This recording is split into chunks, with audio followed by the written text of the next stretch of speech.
Ever since we've been colleagues, it's reminded me of learning to read. And one of the first books that I learned to read and still remember was about Mr. A and Mr. P. And they were grocers and they were neighbors. Mr. A was tall and thin. Mr. P was, you know. And I just remind us, I think we remind me of Mr. A and Mr. P. I love presenting with Mr. A, my friend Lori. And this is the little joke that I warned her I'd say. Some people ask, what's the difference between EDD and PhD? And I'm just going to say that PhD means she knows all the stuff. EDD means I have all the fun, okay? So go ahead, and she's gonna push the, yeah, and then we'll take turns. Learning to read is a challenge for almost 40% of our children. This isn't gonna work with me talking into that. Can you see it from there? You read it. I'll push these. You go. Read the slide? Yeah. And then you're going to say? Yeah. The more children read, the better readers they become. In the United States, 30 million people over age 16, 14% of our population don't read well enough to understand a newspaper story written at an 8th grade level. Most reading problems can be prevented in childhood. Nearly half of all parents who notice a child having trouble wait a year or more before getting help. The older a child is, the more difficult it is to teach him to read. If a child can't read well by the end of 3rd grade, she or he may never catch up. So you see how it starts, the problems, how they can start. And if they're lucky, every child has somebody in their lives, or more than one somebody in their lives, to make a difference so that those things are noticed and help is found. But we're also going to show you the other end of it when it's not. The effects of falling behind and feeling like a failure can be devastating. Many children learn to read by the end of 1st grade, and for some, it is regardless of the type of instruction that they receive. But those who don't seem to be able to catch up on their own. I think you should share why you're here about that. Do you want me to tell them? Yeah. Okay, I will tell you that.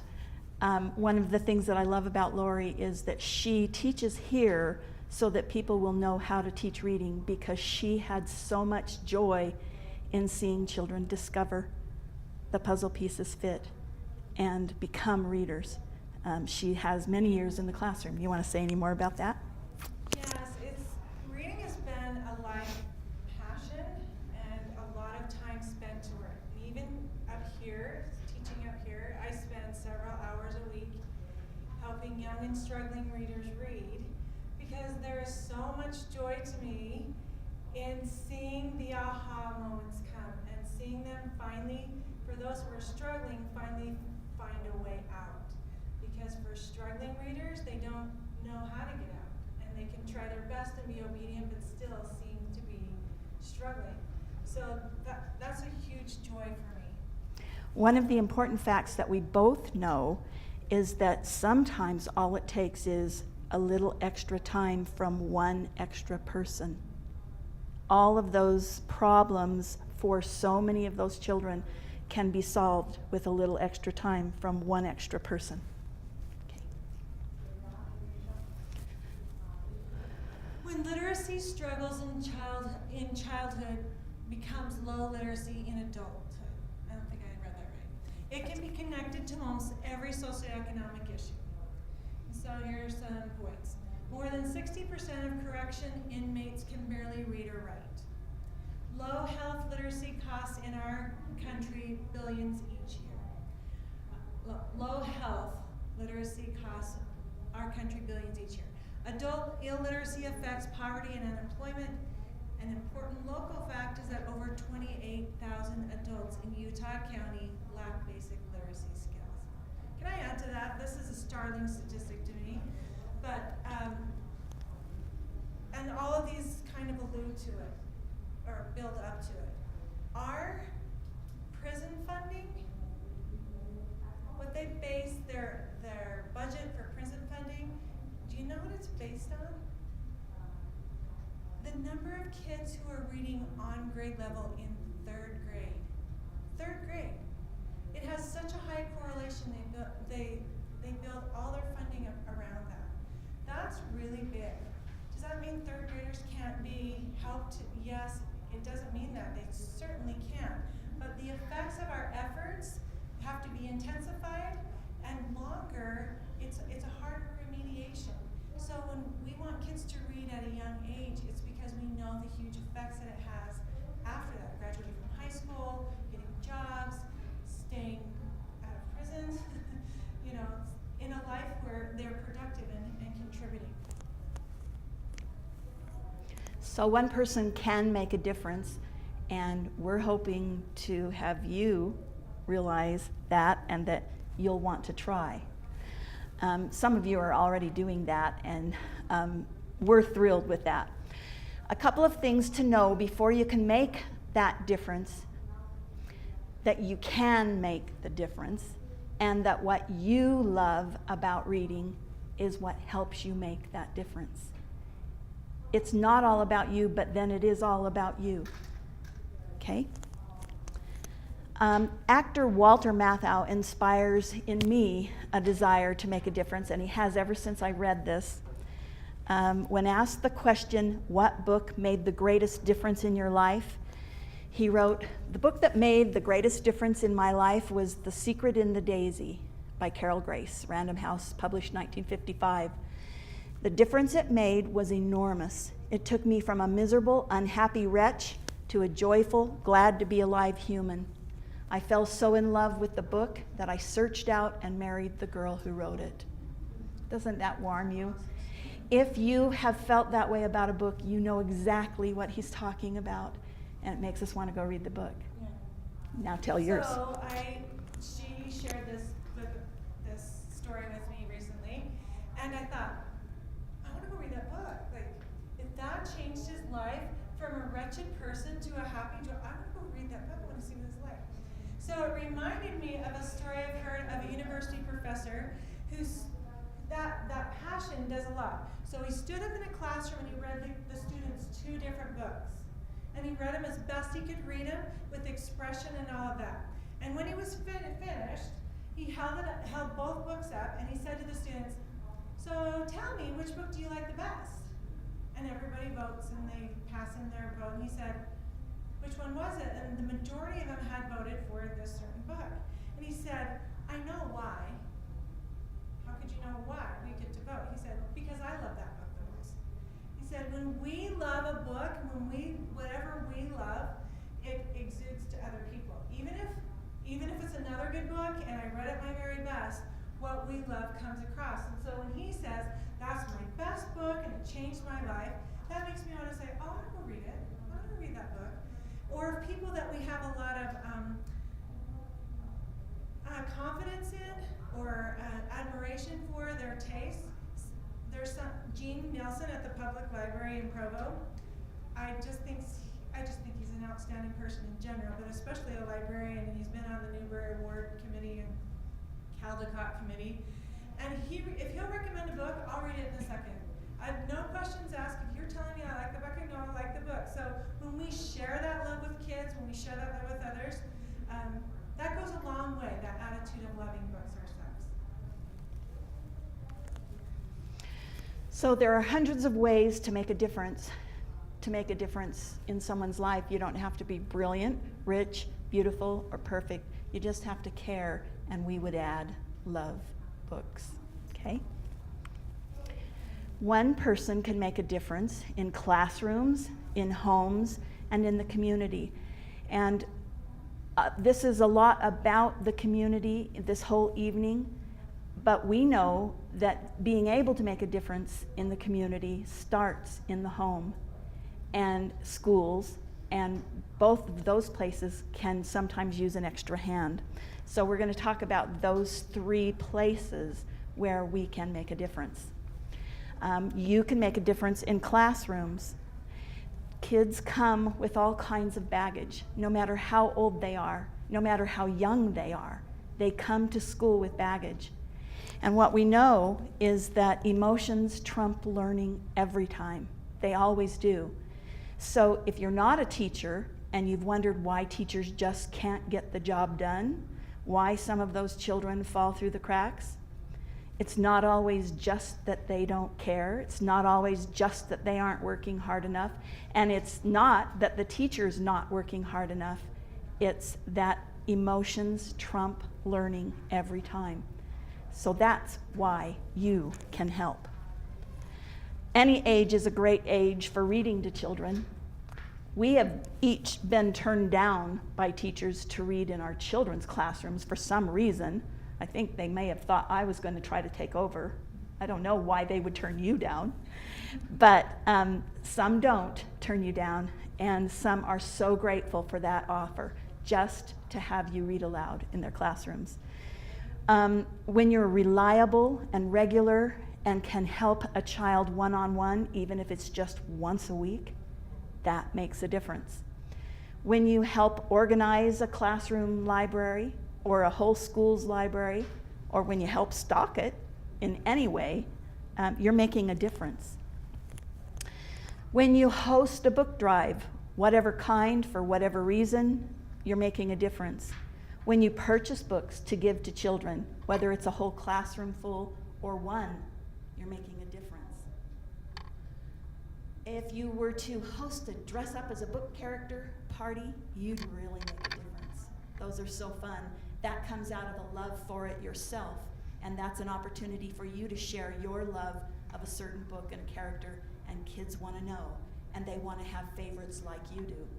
Hosting a book tasting tea party, that's become a big thing around here and in some of the schools, where they just get little tastes. They don't have to read all of any one thing, but doing it in a party setting can make a difference. There are all kinds of parties that can be hosted for neighborhood children, for your family, for classrooms. Let your strengths and your interests be your guide. One person can make a difference in the family, and Lori's going to share that. Okay, I was asked to do the how we make a difference in a family, so I'm really going to share ideas with you of what we can do in a family to promote literacy and reading and love for reading. So the first one is, and you can just is that you have to read a lot. You need to read, read, read, read. And every time you get a chance to read, to celebrate, to have traditions, find a way to put reading and literacy in it. So bedtime routines.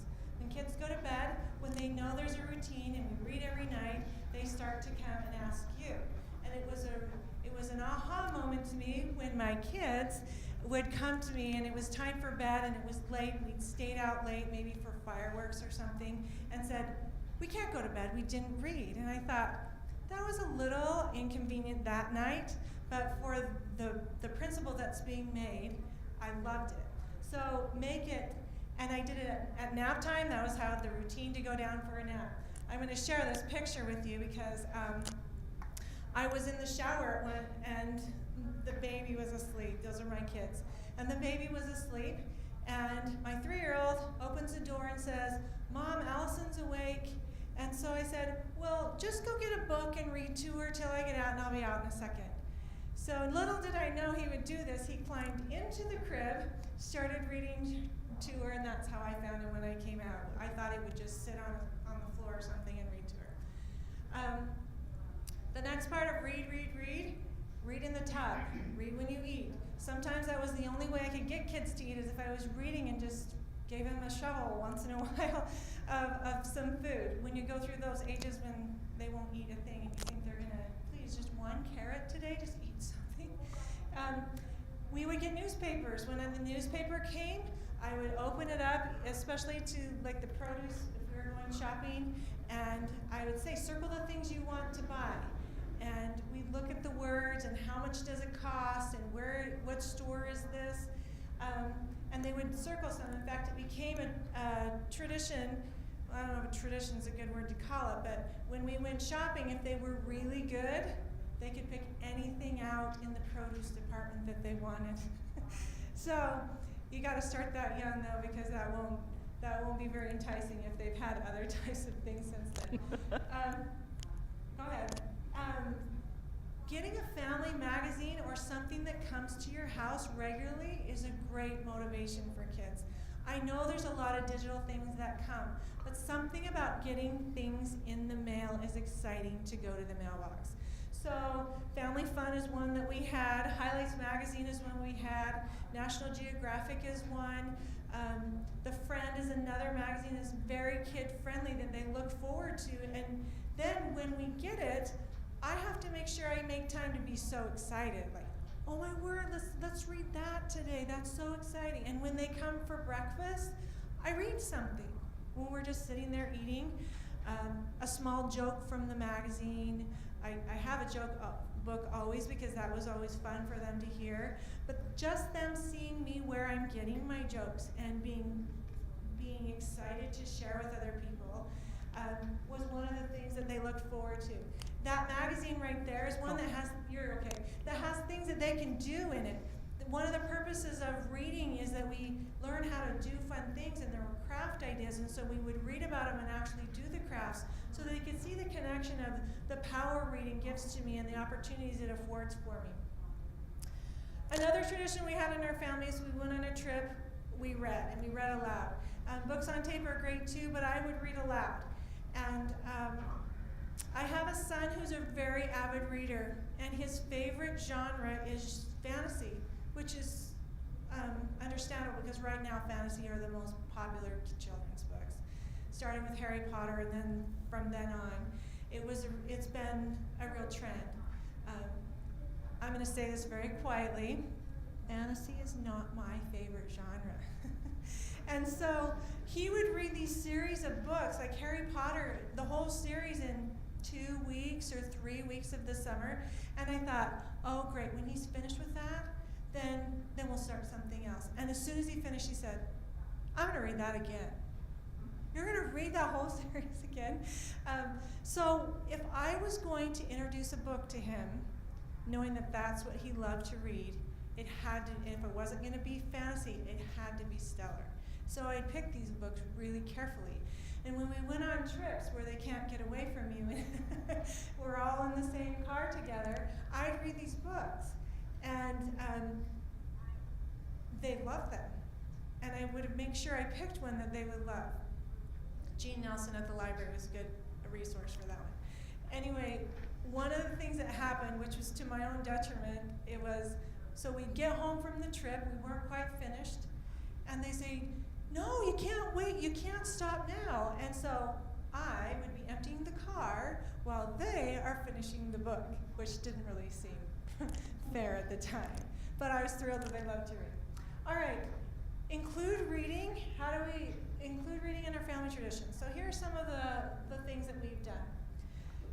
When Christmas time came, we always got a new book, which I know several people have a tradition that way. We get a new Christmas book.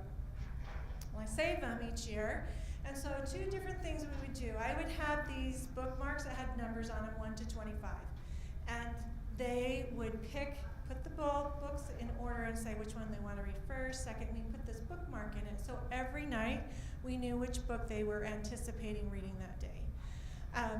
Another variation on that same theme is sometimes I would just wrap all of the books. You don't know what title you're getting, and they would go pick the book that we were going to read that night, and we would unwrap it. Only one of those books was new that year, but they looked forward to favorites. And can I just emphasize the importance of rereading favorites? Just because you've read a book doesn't mean, oh, they've read it, I got to get something new.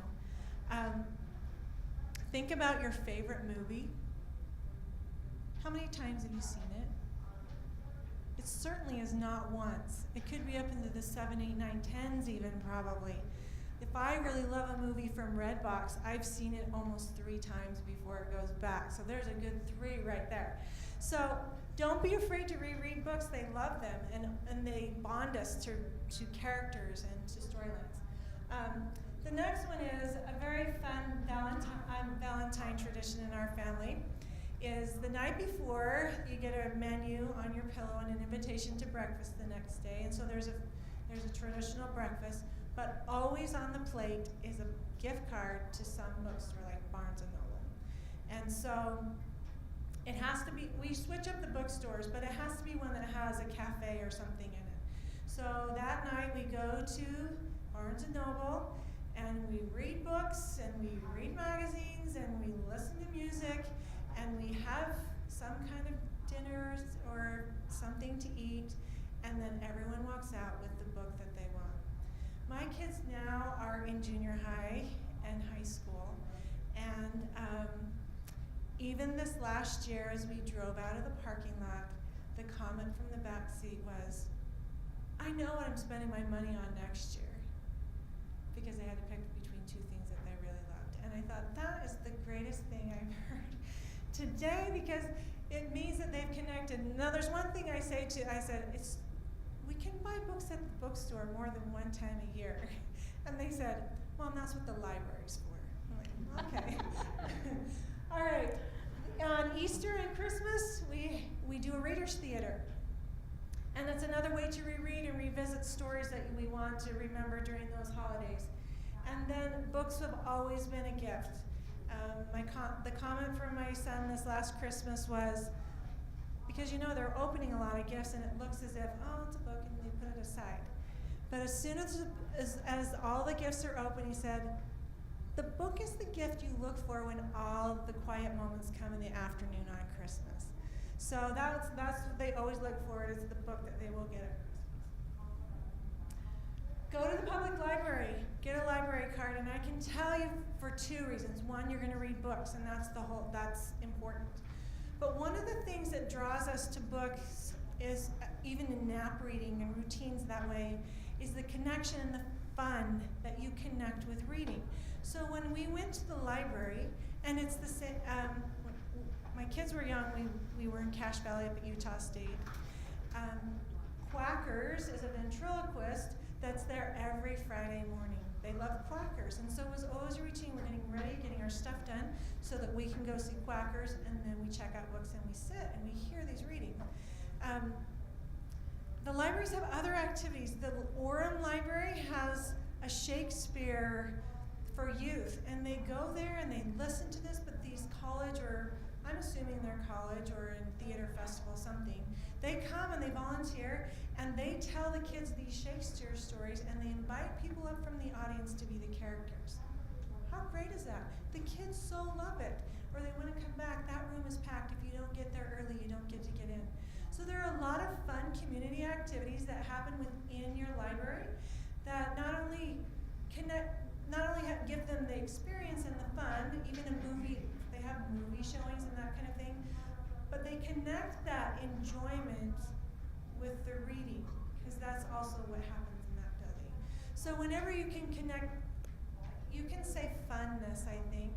If you can't, I make it up and say you can. Connect the enjoyment or the funness in life with a book in some way, because then that's how they remember it.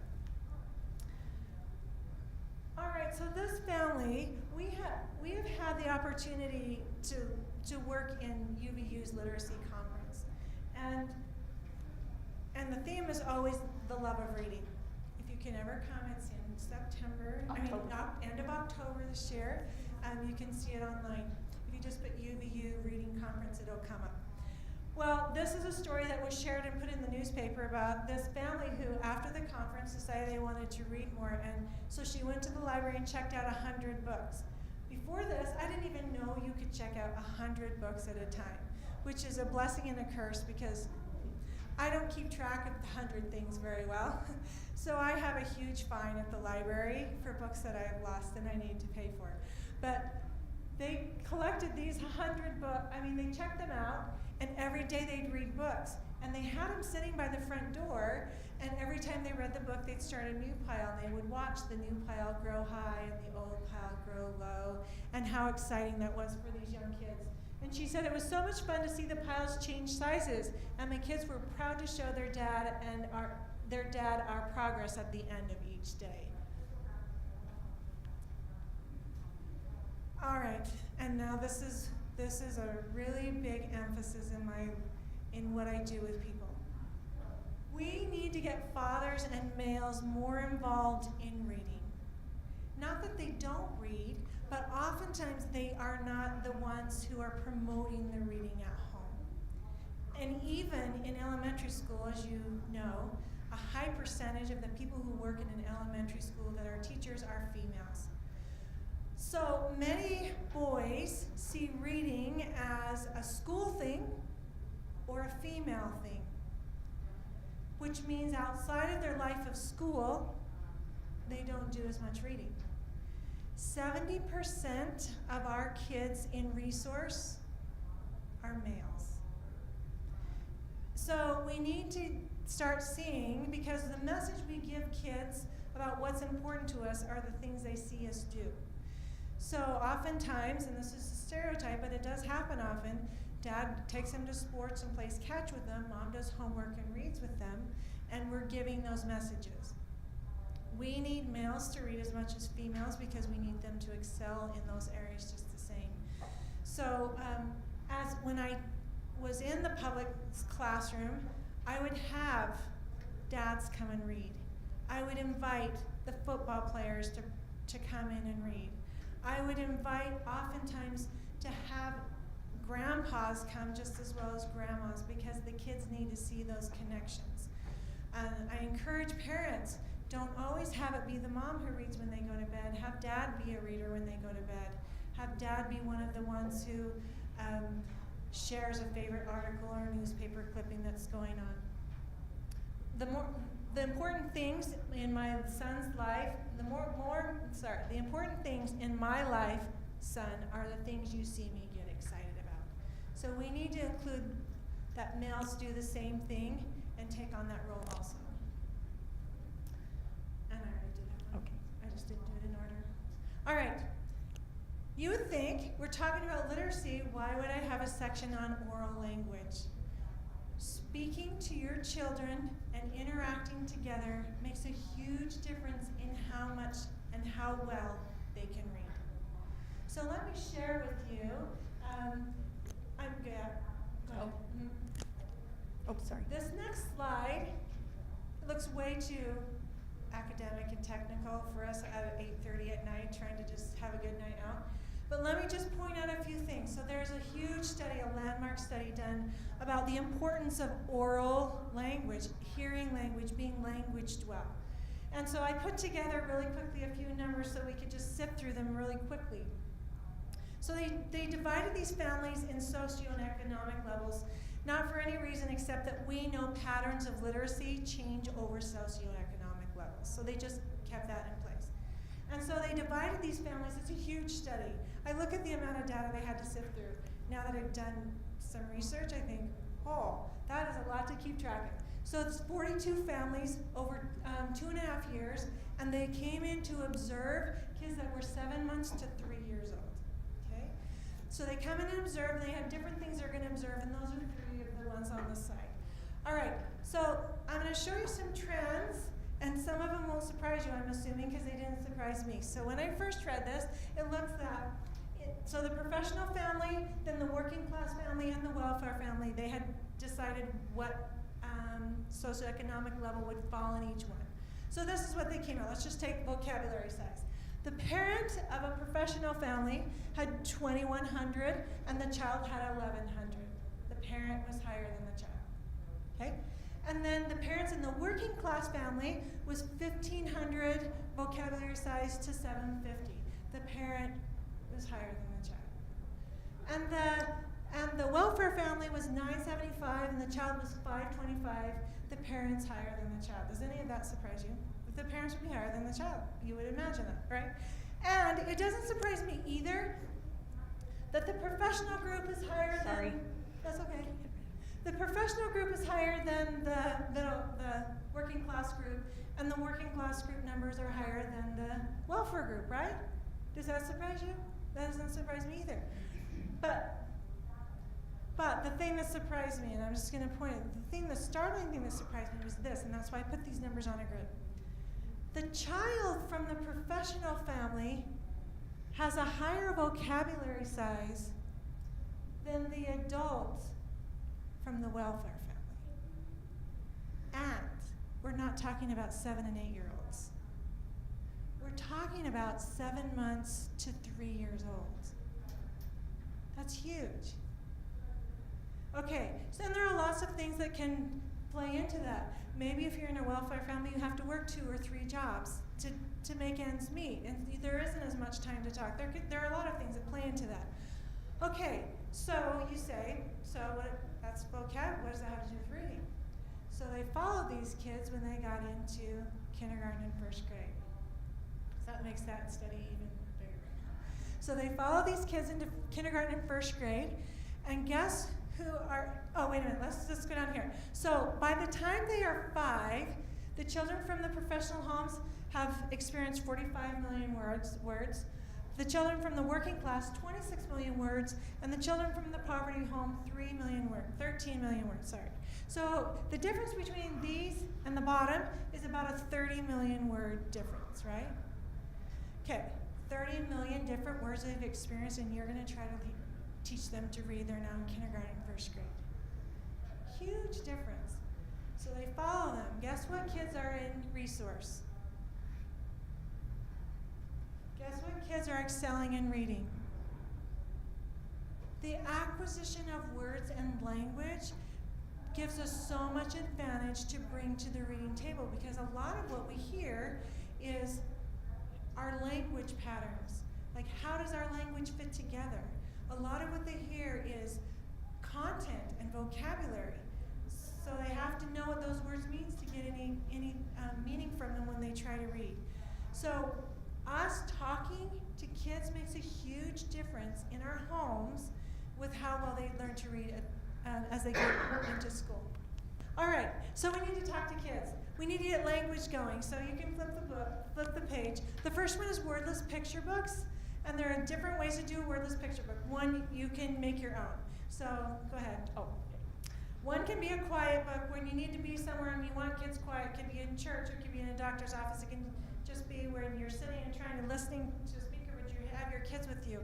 So I would get photos of our family and put them in Page Protector, those little photo books from Walmart or something, and put them in there. And we would just talk about what they're doing. So go back. This is Anna's birthday. Go back. Yeah. This is Anna's birthday. What are you doing? He's just whispering to him, and just whispering in his ear and talking about these through all the way through.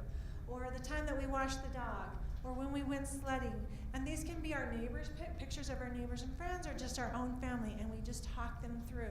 So if I was sitting in church and wanting my kids to be quiet, I took a photo of the city festival that we had, and he got to give the guy money to ride in this. He was pulled by a 4-wheeler, and it was a train that they took all around, and he couldn't get over it. He just loved it so much. And he would tell that story for 45 minutes, and I would say, and then he put it in his hand. Just the whole language idea. Next one. There are also, wordless picture books is really a genre. There are books with no words in them. I can show you a couple that I brought just quick, because I didn't actually know that books didn't have words in them. So this is called Deep in the Forest, and it's about this bear family. It's about this bear family who go in the forest, but you'll notice that there aren't any words. And they're searching around, but this one bear is looking off the page, and he decides to sneak over to the house, and he goes in, and he sees it all neat and tidy. And there's a bedroom and a kitchen room, and he makes himself at home, and he notices there's food on the table, so he jumps up there to see what smells so good. And he decides he'll try it. And he tries some out of each bowl. The papa bowl, the mama bowl, and the baby bowl, and he really loves this one, slurps it all up. So he goes in the other room and he sees these chairs and he tries them all. Say, which story am I doing? Goldilocks. And as soon as they pick up on that, you'll hear them saying, this bed is too hard. This bed is, and there aren't any words there. But there's a genre of it, and there are a lot of them. This is a pretty publishing date. You might recognize it, I don't know, Carl's Christmas, and it's a whole series of wordless picture books about this family who have a dog and they use him to babysit. And this is pretty convenient, huh? It's cheap. Anyway, so it says, we're going to take Grandma to church.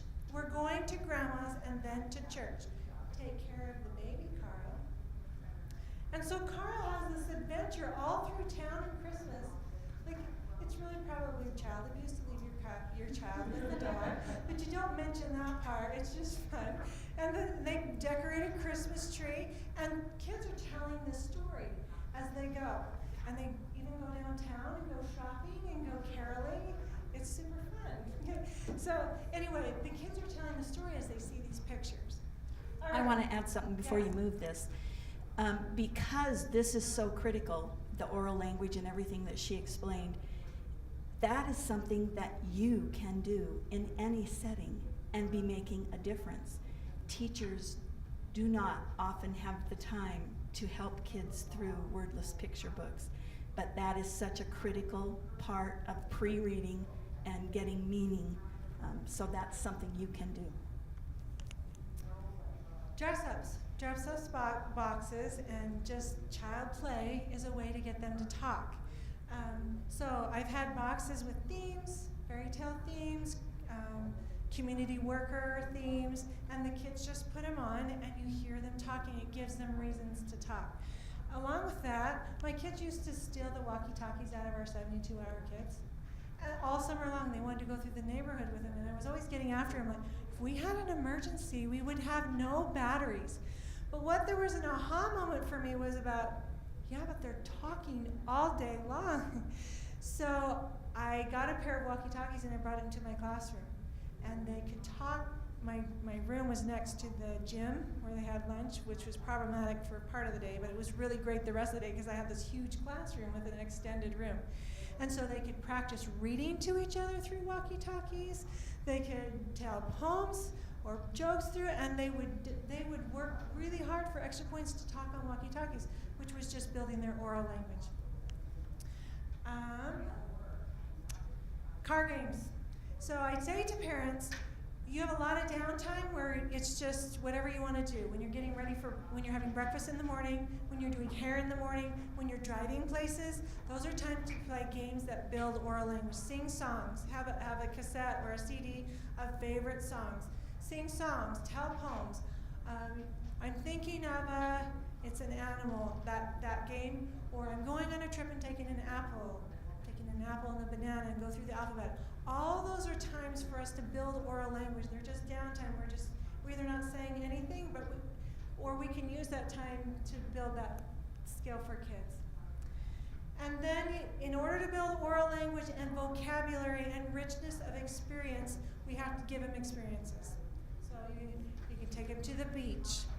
And I say, take your kids places. Go outside and watch the ants on the sidewalk.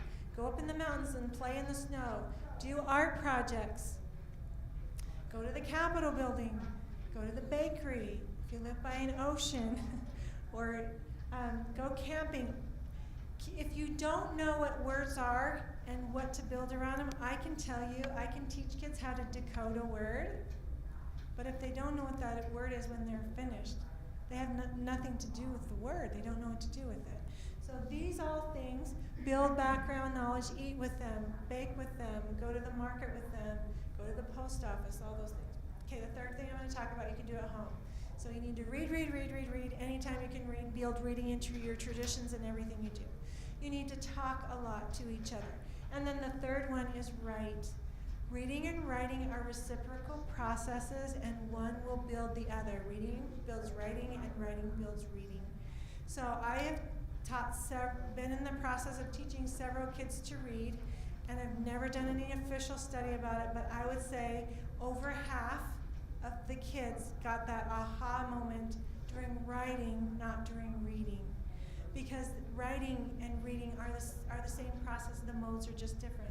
So you have to write a lot. This is a picture of our home when my kids were really young, and it's hard to see what it is, but this is a stage where they can do those plays and do oral language, and everyone in the neighborhood was over there doing a play or making up a story or doing something every day. And there were books to choose from, and there was a table to write at, and there was lots of paper, and it was really usually just recycled paper. There's lots of papers and crayons and scissors and staplers and anything that they could want in there. And sometimes I'd swap it up to have glitter glue, which I hate glitter glue. It's really messy. But kids love glitter glue, and they'll write if they can use glitter glue.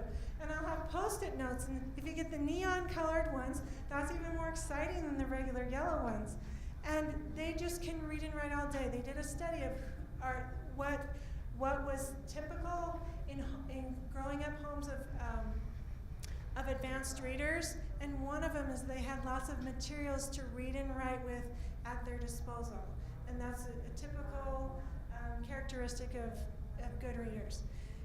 And we can write outside. So I just put that because I could find that picture. But we would draw pictures, and then we would label what they were, and they had to hear the sounds, and they would write them. So we did it in sidewalk chalk.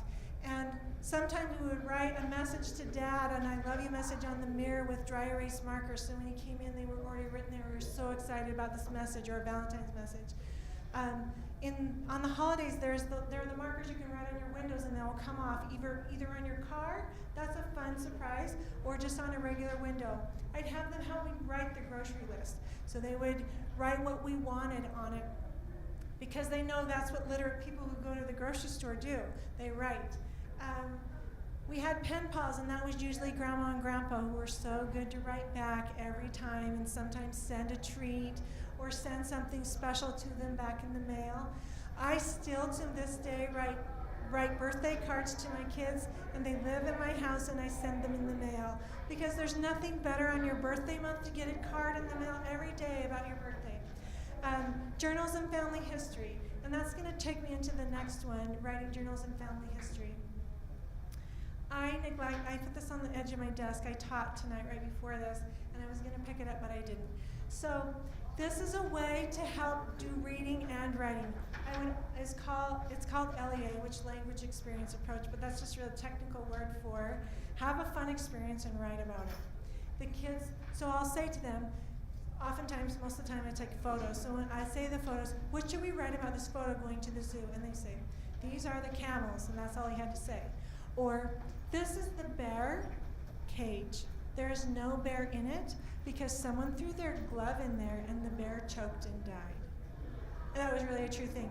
And every other page was one sentence long, and he had like 4 about that. Because that was so traumatic for him. It was empty, and there was a sign that said that.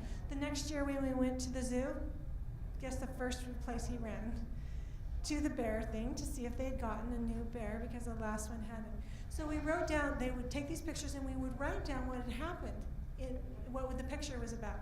And then we put them in a book, and we published them, put the photos in, and put a cover on.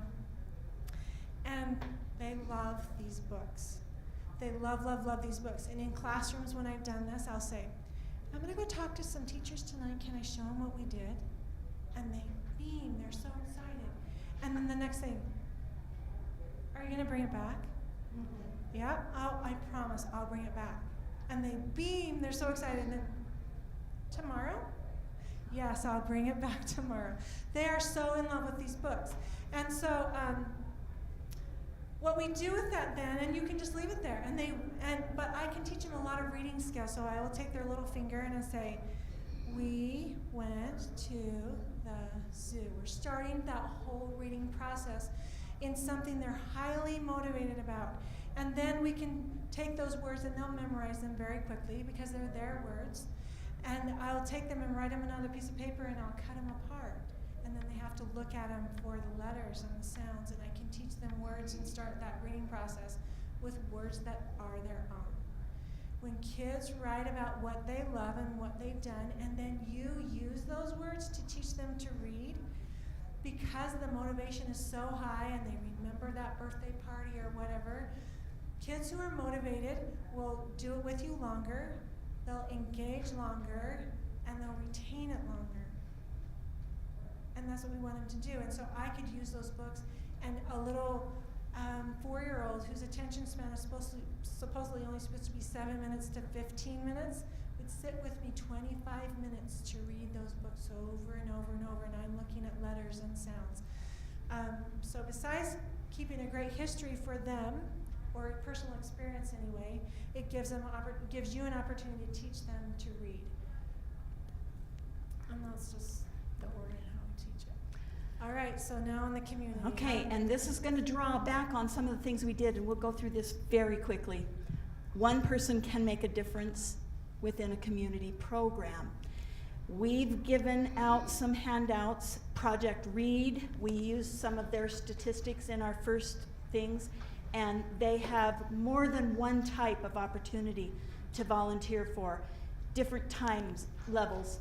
I'm a member of Women United, which is affiliated with United Way, and on the back you see some literacy opportunities through United Way. I love these. It starts in the home, but it also starts with what you love, what your strengths are, and the difference you can make when you decide you want to make a difference.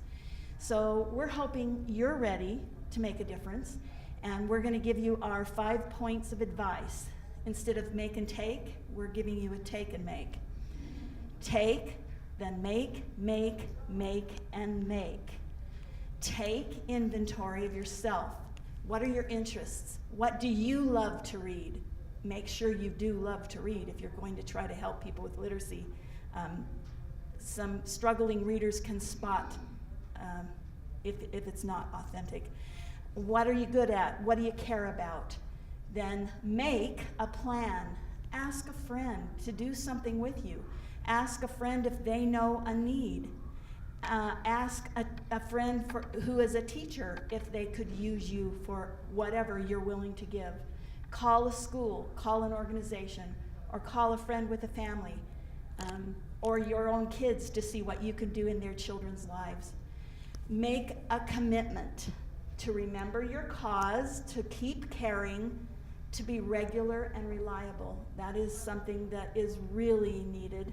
There are many one-time events that you can certainly volunteer for and make a difference, but some of the highest needs are things that just need a commitment to be regular and reliable. When you make a commitment, you build hope, and when you keep it, you build trust. 4 is make an appointment. Just get started and just do it. And 5 is, and make a difference in their lives. So we've got some book lists, and we didn't print anything out for you. These are all links that can take you to some. If you want our book lists, write down one of our email addresses and ask for book lists or anything that we've shared with you. And I just wanted to, she didn't know that I did this, but I am a Pinterest fiend when I don't want to grade papers. I go to my Pinterest boards, and I have a board full of book lists of all kinds. So I think I linked it so you could just see how crazy I am about Pinterest book lists. And I'll share these with you.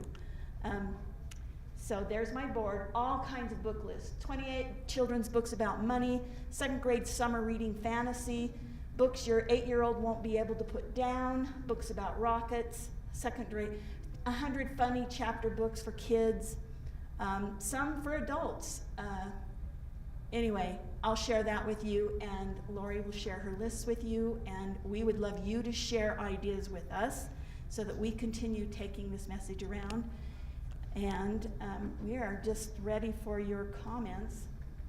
Oh, I have to get out of this, right? Okay, I have to get out of this. So if you're going to have comments or fun ideas that you have used to share with each other. Well, it's a question. Some people take pride in the fact that we are becoming a paperless society. You know, they don't make lists. You know, everything's on their phone.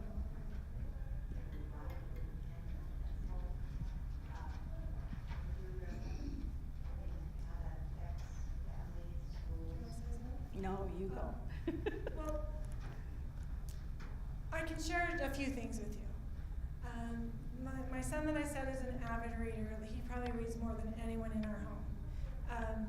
When he was around 12, 13, he wanted an ebook, wanted an ebook nook for his birthday, where you can download books. And he was excited because technology is motivating. for lots of reasons, and if kids are motivated to read more on a digital something, I'm all for it because of reading. So, but the interesting thing I saw as I watched him do it, so he would read and he was so excited to have it because he started out the library and his school said you could check them out. So schools are recognizing that it is motivating. So he'd get on this list and he'd check them out. So he wanted it for his birthday and he'd read. But remember the tradition I told you about Valentine's Day?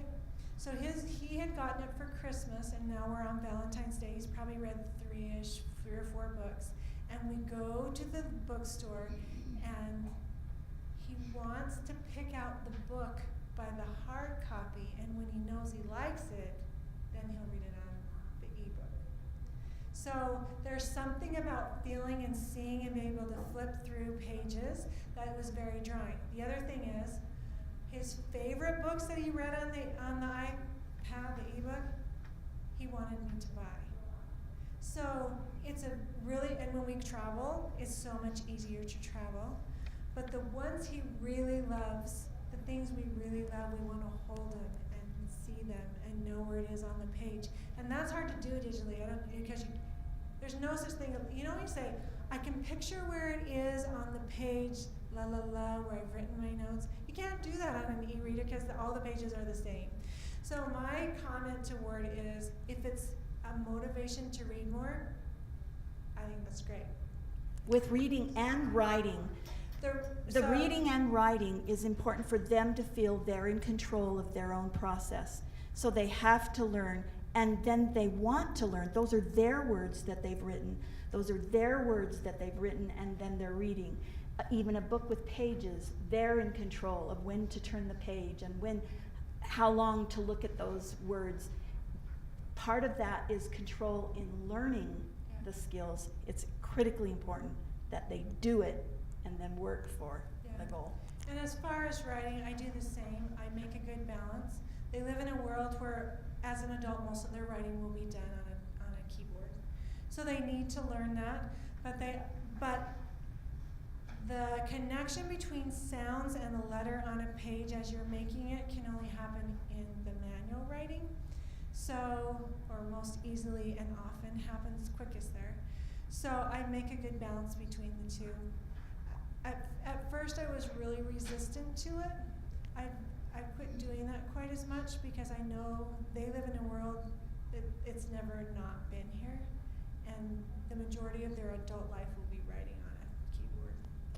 So We are past 8:15 and it's time to go. Thank you for sharing this 67 minutes with us, and please look for a card or just come up and get one of these books if you didn't win it, and if you did, definitely come up and get it. Thank you so much. Thank you.